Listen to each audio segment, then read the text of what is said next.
Good evening to all of you. Welcome to Bridges Education channel. 13 तारीख को class 10th का IT का paper है, इंफॉर्मेशन टेक्नोलॉजी। इसका सीबीएसई का कोड है 402 कोड है 402। 13 को एग्ज़ाम है। तो मैं आज फर्स्ट टू चैप्टर का कुछ इंपॉर्टेंट क्वेश्चन बताऊंगा जो बहुत इंपॉर्टेंट है, जिसके आने के चांस बहुत ज़्यादा हैं। तो जिन्होंने फर्स्ट टू चैप्टर अच्छे से पढ़ा नहीं है, उनको तो ये टॉपिक करके ही जाना है किसी भी हाल पे। और इन टॉपिक से रिलेटेड कुछ भी क्वेश्चन आता है तो आपको कुछ भी लिखना है। जो भी आप पढ़ के जाएंगे इस टॉपिक के बारे में, उसको आपको लिखना है। क्वेश्चन में आपने ये वर्ड अगर देख लिया है तो आपको इस टॉपिक के बारे में आपने जो भी पढ़ा है वो आपको लिखना है एग्ज़ाम में। ठीक है, आपको ये दो शुरुआत के जो जो दो चैप्टर हैं ये छोड़ के नहीं जाने हैं, करने हैं। जो जो टॉपिक में मैं बोल रहा हूँ उतना तो करना ही है। अगर डिटेल में करेंगे तो और अच्छा है। तो पहले मैं बताऊंगा कि कौन कौन से इसमें टॉपिक इंपॉर्टेंट हैं। ठीक है, इसमें देखिए स्टाइल एक तो है, आपको बस कंटेंट देखना है मैं क्या क्या बोल रहा हूँ। स्टाइल क्या होता है, डॉक्यूमेंट में स्टाइल कैसे लगाते हैं, इसमें पूरा एमएस वर्ड के बारे में दिया हुआ है। एमएस वर्ड में हम कैसे कैसे स्टाइल लगाते हैं। स्टाइल का मतलब होता है कि एमएस वर्ड में हम बॉर्डर लगाते हैं, कैरेक्टर को कैसे अरेंज करते हैं, कैरेक्टर को कैसे स्टाइल चेंज करते हैं। बॉर्डर होता है, इटैलिक होता है, फिर फ़ॉन्ट साइज चेंज करते हैं। जितने भी टाइप के स्टाइल होते हैं वो आपको स्टाइल पढ़ने हैं। डॉक्यूमेंट मतलब एमएस वर्ड में हम कैसे अपने कंटेंट को स्टाइलिश बनाते हैं। ठीक है, एक आपको स्टाइल पढ़ना है और आपको एक पढ़ना है इमेज। इमेज कैसे इंसर्ट करते हैं एमएस वर्ड में। आपने एमएस वर्ड में काम किया होगा तो वहाँ पे हम लोग इमेज इंसर्ट कर सकते हैं। इमेज एक मेन्यू बार में होता है, उस मेन्यू बार में इमेज में जाएंगे तो ब्राउज़र में जो भी पिक्चर है उसको आप अपने एमएस वर्ड के डॉक्यूमेंट में इंसर्ट कर सकते हैं। तो इमेज को कैसे इंसर्ट करना है। और एक है टेम्पलेट। टेम्पलेट क्या होता है, टेम्पलेट आपका एक स्टैटिक भी होता है, एक डायनेमिक भी होता है। टेम्पलेट का मतलब है कि ये पेज को अट्रैक्टिव बनाने के लिए काम आता है। कोई कंपनी है, कंपनी ने अपना लोगो बनाया, वो लोगो टेम्पलेट से बनता है। ठीक है, वेबसाइट का जो फ्रंट पेज होता है बहुत अट्रैक्टिव होता है, वो टेम्पलेट से बनता है। ठीक है, तो टेम्पलेट का यूज़ होता है, कंपनी लोग यूज़ करते हैं, वेबसाइट में यूज होता है, ये पेज को अट्रैक्टिव बनाने के लिए यूज होता है। दो टाइप के टेम्पलेट होते हैं, एक स्टैटिक और डायनेमिक। डायनेमिक टेम्पलेट वो होता है कि जिसमें आप चेंज कर सकते हैं, जैसे स्पेशल इफेक्ट हो गया, ग्राफिक्स हो गया, एनिमेशन हो गया, वो आप उसमें ऐड कर सकते हैं। और जो स्टैटिक होता है वो बिल्कुल सिंपल होता है, उसमें ज़्यादा कुछ फीचर होते नहीं हैं। तो ये दो टाइप के टेम्पलेट होते हैं। उसके बाद आपका फोर्थ है, देखिए फोर्थ है कस्टमाइज टेबल ऑफ कंटेंट। मतलब कंटेंट टेबल के अंदर जो भी पार्ट लिखा हुआ है वो कंटेंट होता है। तो टेबल में कुछ भी लिखा हुआ है उसको हम कैसे मैनेज करते हैं, कैसे कस्टमाइज करते हैं, कैसे बनाते हैं, वो पूछा हुआ है। अगर आपके एग्जाम में इस टॉपिक आते हैं तो आपको बना के लिखना है, ये आपको यहाँ ध्यान रखना है। और लास्ट टॉपिक है मेल मर्ज। मेल मर्ज क्या होता है आपको ये ध्यान देना है। मेल मर्ज ये होता है जैसे कि एक ही मैसेज मुझे मल्टीपल लोग को भेजना है। एक क्लास में 100 बच्चे हैं, अब मुझे सेम मेल सारे बच्चों को भेजना है तो मैं सब बच्चों को एक एक करके मेल नहीं करूँगा। अगर 100-200 बच्चे हैं, अगर सबको एक एक करके मेल करूँगा तो बहुत टाइम लगेगा। तो मैं क्या करूँगा, एक मास्टर कॉपी बनाऊँगा, उस मास्टर फाइल में सारे बच्चों का मेल एड्रेस उसमें होगा। और जब मैं मेल भेजूँगा तो वो कॉपी को मैं अपलोड कर दूँगा, तो बाय डिफ़ॉल्ट वो जो मेल है वो सब बच्चों को ऑटोमेटिक चला जाएगा। तो ये होता है मेल मर्ज। सेम मेल आपको सबको भेजना है, सेम मेल, तो आप मेल मर्ज का यूज़ कर सकते हैं। तो ये टॉपिक है इसका। अब देखिए डिटेल में देखते हैं डिटेल में क्या क्या है। देखिए ये स्टाइल कैसे होता है, पेज में डॉक्यूमेंट में स्टाइल होता है, कितने टाइप के स्टाइल यहाँ पे देखो बताया हुआ है। एक होता है पेज स्टाइल, एक होता है पैराग्राफ स्टाइल, एक होता है कैरेक्टर स्टाइल, एक होता है फ्रेम स्टाइल, एक होता है नंबरिंग स्टाइल, एक होता है सेल स्टाइल। ठीक है, और एक होता है ग्राफिक स्टाइल। तो ये कितने टाइप के स्टाइल होते हैं आपको ये याद करना है। और स्टाइल क्या होता है, डॉक्यूमेंट में स्टाइल कैसे लगाते हैं, क्यों लगाते हैं, पेज को एट्रैक्टिव बनाने के लिए, ये आपको वहाँ लिखना है। ठीक है, यहाँ पे आपको हो गया स्टाइल हो गया। अब देखिए अब आपको क्या करना है इसमें, ड्रैग एंड ड्रॉप करते हैं हम माउस से, जो ड्रैग एंड ड्रॉप करते हैं स्टाइल को बनाने के लिए, वो यहाँ बोला है। स्टाइल को कैसे मॉडिफाई करते हैं, मतलब स्टाइल को चेंज भी कर सकते हैं। ठीक है, ये आपको बस सिंपल आपको ध्यान रखना है स्टाइल क्या होता है, कितने टाइप के स्टाइल होते हैं, बस वो देखना है। उसके बाद इमेज को कैसे इंसर्ट करना है। जो मेन्यू बार होता है वहाँ पे एक इंसर्ट टैब होता है, वो इंसर्ट टैब में जाएंगे तो ब्राउजर में आप जो भी इमेज है वो आप अपलोड कर लेंगे। और वो जो इमेज अपलोड हो जाएगा डॉक्यूमेंट में उसको आप मैनेज कर सकते हैं, ड्रैग एंड ड्रॉप कर सकते हैं माउस से। ठीक है, ये दिखा हुआ है देखो इंसर्ट टैब है, इंसर्ट टैब में पिक्चर में जाएंगे, फिर वहाँ फाइल जो भी आपका फाइल जो भी आपने सेव किया हुआ है अपने डेस्कटॉप में या कहीं फोल्डर में, वहाँ से वो फाइल को उठा लेगा। उसके बाद आप उसमें चेंज कर सकते हैं। ठीक है, यही बोल रहा है। अब नीचे आते हैं, देखिए अब क्या क्या है। उसके बाद फ़िल्टर है, आप इमेज में बहुत सारा फ़िल्टर लगा सकते हैं। देखिए इमेज में फ़िल्टर कैसे लगाएंगे, अब बहुत सारे होते हैं फ़िल्टर टाइप के होते हैं। जैसे यहाँ पे इन्वर्ट है, स्मूथ है, शार्पनर है, रिमूव नॉइज़ है, एजिंग है, ये सारे फ़िल्टर के टाइप्स हैं। इमेज में हम इमेज को और अच्छा अट्रैक्टिव बनाने के लिए फ़िल्टर लगाते हैं, ठीक है। उसके बाद आपका ये हो गया। अब नेक्स्ट देखते हैं, नीचे आते हैं। बस आपको टॉपिक ध्यान रखना है, स्टाइल क्या होता है, ईमेल मर्ज क्या होता है, टेम्पलेट क्या होता है, ये आपको पता होना चाहिए। आपको बना के लिखना है, ठीक है। अगर आपने अच्छे से नहीं पढ़ा तो आप बना के लिख सकते हो। ये टॉपिक ही ऐसा है जहाँ पे आप बना के लिख सकते हो। अब इसमें देखो टेम्पलेट क्या होता है। टेम्पलेट के बारे में मैंने बताया है। टेम्पलेट दो टाइप के होते हैं, स्टैटिक और डायनेमिक। टेम्पलेट पेज को अट्रैक्टिव बनाने के लिए यूज होता है। बहुत बड़े बड़े वेबसाइट बनाते हैं, वहाँ काम आता है। जैसे आपने अमेजोन देखा है, मीशो देखा है, इन वेबसाइट में पेज कितना अट्रैक्टिव बनाया हुआ है, तो उन्होंने टेम्पलेट यूज़ किया हुआ है। और वो सब डायनेमिक टेम्पलेट होता है, बहुत अट्रैक्टिव होता है। तो आपको ये बना के लिखना है इसमें, ठीक है। अब ये देखिए, उसके बाद हो गया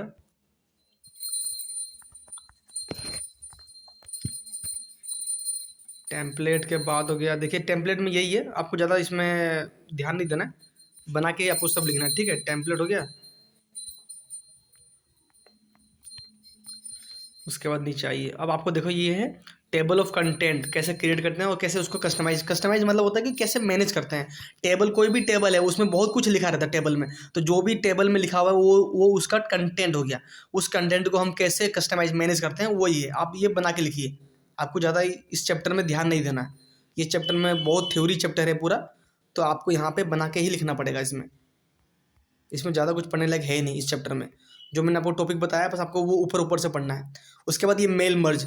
मेल मर्ज बहुत इंपॉर्टेंट है। मेल मर्ज क्या है? मेल मर्ज होता है, जो मैंने आपको बताया ना, सेम मेल अगर बहुत सारे 100-200 लोगों को सेम मेल भेजना है तो उसके लिए हम एक मास्टर कॉपी बनाएंगे। उस मास्टर कॉपी में पूरा ईमेल एड्रेस हम उसमें मर्ज कर देंगे, और जब हमको सेम मेल भेजना होगा तो वो मास्टर कॉपी हम वहाँ से डेटा फेच कर लेंगे, और बस सेम मेल सबको चला जाएगा जितने भी लोग हैं। तो ये आपका टाइम सेव करता है, बहुत यूजफुल है, बेनिफिशियल है। कंपनी में इसका यूज होता है, बहुत यूजफुल है, ठीक है। ये हो गया मेल मर्ज आपका। तो मुझे लगता है कि फर्स्ट चैप्टर आपका हो गया है। तो जो जो मैंने फर्स्ट चैप्टर में आपको बताया है, आपको बस उतना करना है। थ्योरी आप पढ़ लीजिए हल्का सा, और आपको बना के ही लिखना पड़ेगा इसमें। ये बुक में कंटेंट इतना अच्छा से दिया नहीं है, बहुत लॉन्ग दे दिया इन्होंने बुक में। अब आपको ये चैप्टर में ये ध्यान रखना है कि इसमें आप जो भी करेंगे, आपको ये ध्यान रखना है कि एम एस वर्ड में सब कुछ इम्प्लीमेंट करना है। एम एस वर्ड खोलना है। एम एस वर्ड में इंसर्ट कैसे अपलोड करते हैं, एम एस वर्ड में हम कैसे एम एस वर्ड में कैसे स्टाइल लगाते हैं अच्छा बनाने के लिए, टेम्पलेट कैसे लगाते हैं, ठीक है, मेल मर्ज कैसे अप्लाई करते हैं, ये ध्यान रखना है। अब आ जाइए सेकंड टॉपिक में। सेकंड टॉपिक आपका है इलेक्ट्रॉनिक स्प्रेडशीट। यहाँ पे स्प्रेडशीट का मतलब होता है एक्सेल। जो हम Excel, M S Excel use करते हैं ना, उसी को इन्होंने स्प्रेडशीट बोला हुआ है, उसका एडवांस वर्जन है। तो आपको यहाँ पे एक्सेल देना है। फर्स्ट चैप्टर में आपको एम एस वर्ड होता है। एम एस वर्ड में जो जो हम अप्लाई करते हैं वो है। सेकंड चैप्टर में एम एस एक्सेल है, उसमें जो अप्लाई करेंगे वो दिखा है। अब इसमें आपको क्या देखना है, ये देखिए इसमें आपको क्या क्या पढ़ना है। देखिए इसमें बताता हूँ। इसमें आपको ये चीज़ ध्यान देना है। इसमें आपको ध्यान देना है सिनेरियो क्या होता है, गोल सीक क्या होता है, और कैसे लिंक करते हैं डेटा को स्प्रेडशीट में, और आपका मैक्रो क्या होता है। तो ये मेन चीज़ है, टॉपिक है जो आपको पढ़ना है। अब मैं आपको डिटेल से बताता हूँ, ठीक है। अब डिटेल में आ जाओ। अब ये होता है, एक आपको पढ़ना है कंसोलिडेटिंग डेटा। कंसोलिडेटिंग डेटा वो होता है जैसे कि बहुत सारे डिफरेंट डिफरेंट वर्कशीट हैं, 4-5 जगह हमारा डेटा पड़ा हुआ है। हम उन चारों जगह से डेटा उठा के किसी एक मास्टर कॉपी में वो डेटा सेव करना है, ठीक है। तो उसको बोलते हैं कंसोलिडेटिंग डेटा। कंसोलिडेटिंग मतलब होता है कि सबको उठा के एक जगह स्टोर करना। 4-5 जगह मेरा डेटा रखा हुआ है, उसको उठा के मैंने एक जगह मास्टर कॉपी में सेव कर लिया है। उसी तरह यहाँ इन्होंने बोला हुआ है कि वर्कशीट है, बहुत सारा वर्कशीट खुला हुआ है, उन वर्कशीट में अलग अलग से डेटा है। तो उन सारे वर्कशीट के डेटा को कंपाइल करके मैं एक मास्टर वर्कशीट में उसको स्टोर कर दूंगा डेटा को। उसको बोलते हैं कंसोलिडेटिंग डेटा। बहुत जगह अलग अलग फाइल हैं, उन सबको स्टोर करके किसी एक जगह रखना है, और वो मेरा मास्टर हो जाएगा। उसको बोलते हैं कंसोलिडेटिंग डेटा। ये बहुत इंपॉर्टेंट है। उसके बाद आ जाओ नीचे, ये आपको करना है। उसके बाद है व्हाट इफ सिनेरियो।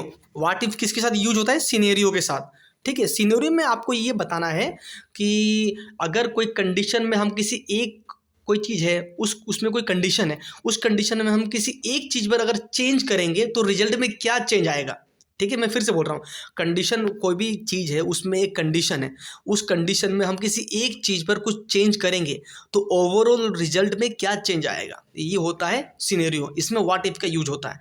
एग्जाम्पल दे रहा हूँ, जैसे simple interest is equal to P into R into T upon 100। तो अगर हम अपने अपने थ्रू कोई भी एग्जाम्पल मानते हैं, प्रिंसिपल कुछ और ले लिया, रेट भी कुछ ले लिया, टाइम भी ले लिया, अब इसको हमको सोल्व करके मान लीजिए सिंपल इंटरेस्ट कुछ आया है।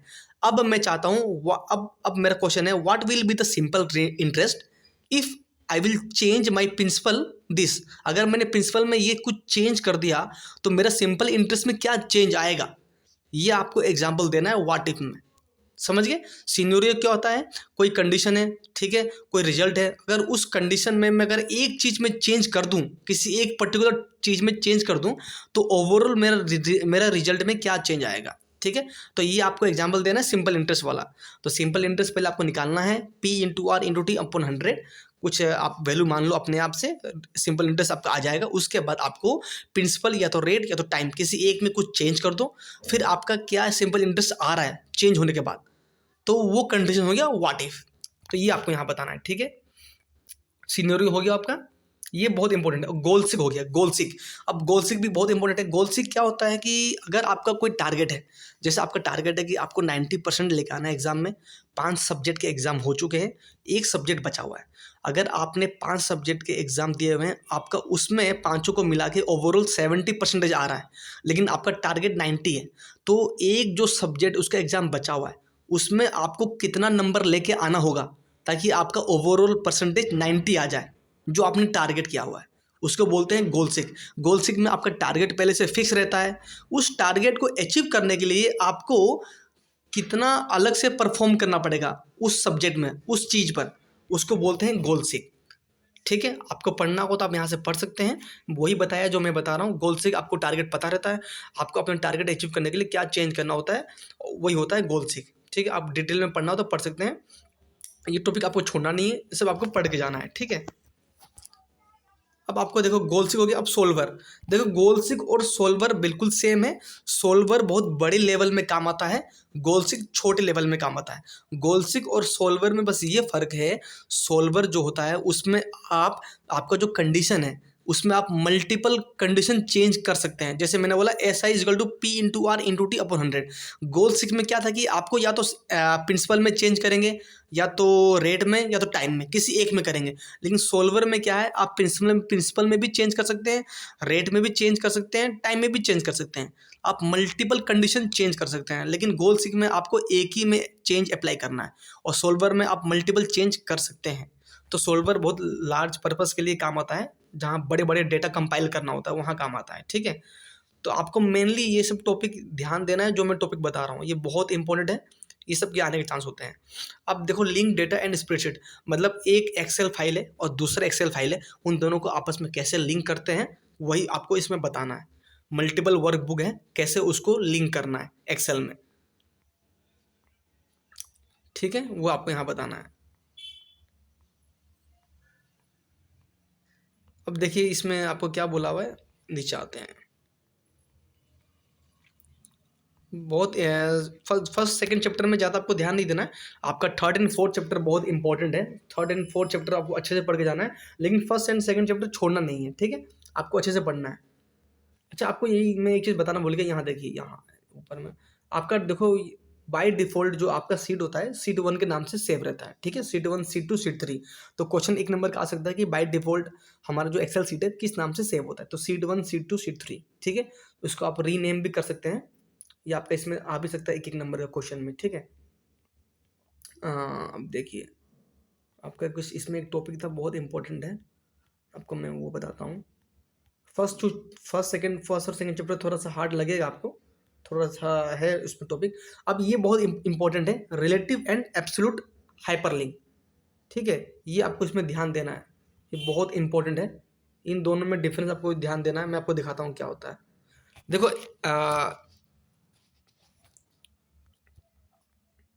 एब्सोल्यूट और रिलेटिव हाइपरलिंक क्या होता है, देखो यहाँ पे देखो, absolute link will stop working only if the target is move.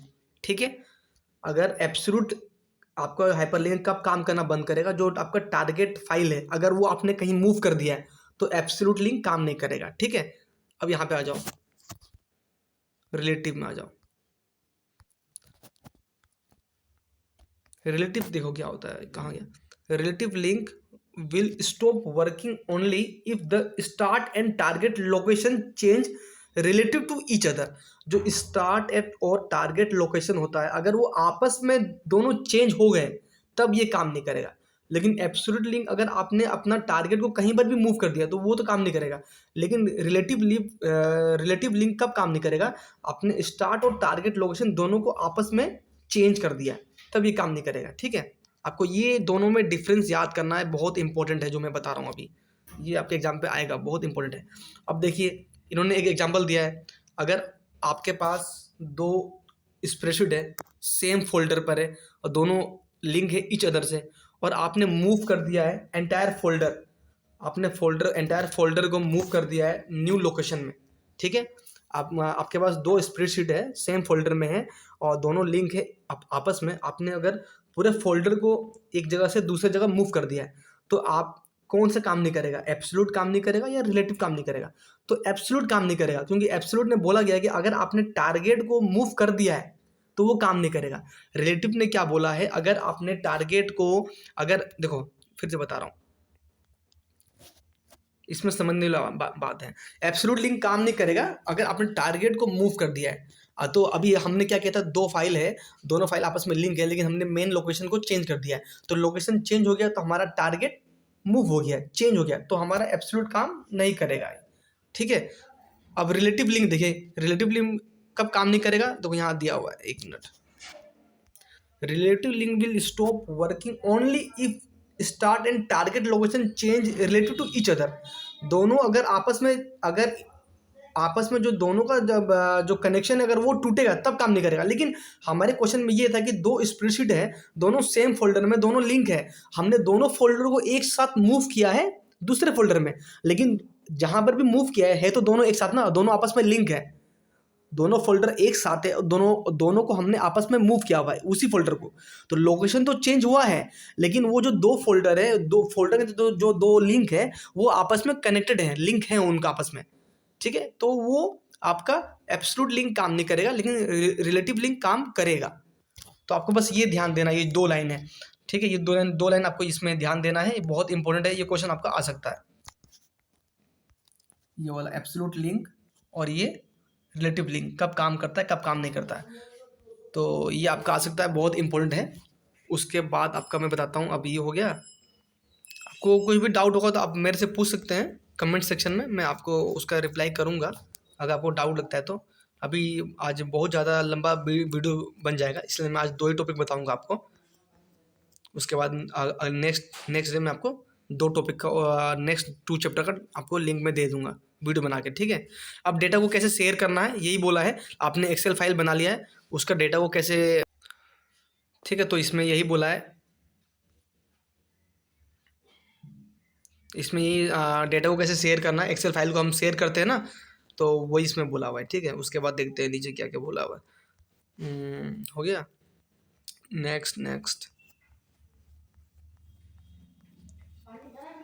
उसके बाद देखिए नेक्स्ट क्या आता है, नेक्स्ट मुझे लगता है मैक्रो आएगा।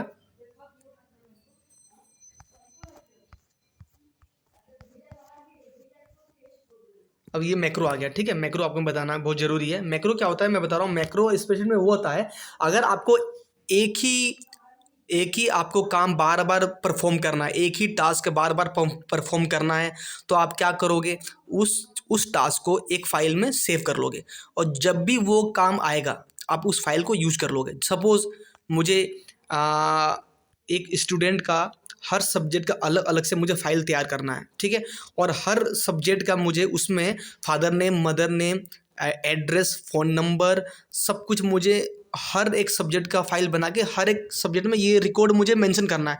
तो जो स्टूडेंट है उसका रिकॉर्ड तो सेम रहेगा, father name, mother name, address, phone number हर सब्जेक्ट के लिए सेम रहेगा। ऐसा तो नहीं है कि एक सब्जेक्ट के लिए उसके लिए एड्रेस अलग होगा, एक सब्जेक्ट के लिए एड्रेस अलग हो जाएगा, फ़ोन नंबर अलग हो जाएगा, ये सब तो सेम रहेगा। Name, father name, mother name, address, mobile number.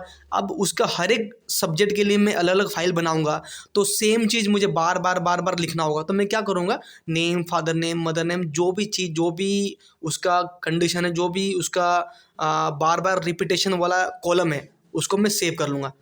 और जब भी वो यूज़ करने वाला होगा, जब भी मुझे वो चीज़ यूज़ करना होगा, मैं वो फाइल को दोबारा ले लूँगा, फाइल को लिंक कर लूँगा। ठीक है, तो इससे क्या होगा, मेरा टाइम बचेगा, टाइम बचता है और जल्दी काम हो जाएगा। ठीक है, और मेहनत भी कम लगेगा, टाइम भी बचेगा। तो इसमें मैक्रो में क्या होता है कि जो भी चीज़ आपको बार बार परफॉर्म करना है टास्क, उसको आप एक फाइल में सेव कर लोगे, और जब भी आपको दोबारा उस फाइल को यूज़ करना होगा, आप वहाँ से वो फाइल उठा लोगे।